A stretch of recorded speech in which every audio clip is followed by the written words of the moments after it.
स्वतः किती संकटात असेल आणि माझ्या जिल्ह्यामध्ये कितीही जातीवादाचं विषारी राजकारण होत असेल, मी गोपीनाथ मुंडेची लेक आहे एका मराठा बांधवाला विजयी करण्यासाठी मी आलेली आहे। माझ्या जिल्ह्यातल्या लोकांनी सुद्धा पाहत जात पात धर्म हे कधी मानलाच नाही अशा पक्षामध्ये आम्ही आहोत। मुंडे साहेबांच्या रक्ताचे गुण आमच्यामध्ये आहेत आणि तुमच्यासाठी माझं आणि तुमचं नातं अभूतपूर्व आहे। खरं तर मोदीजींची सभा झाली होती, आमचे बंधू सुद्धा येऊन गेले।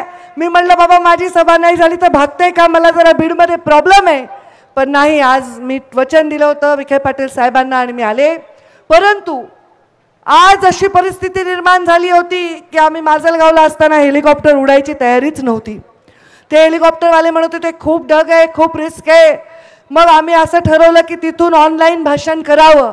असं सुजय विखे तयार झाले, म्हणलं असलं काही करू नको बाबा, लोक म्हणतील ते आल्या नाही, उगाच गडबड होईल, त्याच्यामुळे म्हणलं काही कर। आणि खरंच जीव मुठीत धरून आम्ही आपल्या एवढ्या आभाळ वाऱ्यात आलो, कारण तुमचं वारं पुन्हा आम्हाला सहन होणार नाही म्हणून आलो। तर तुम्ही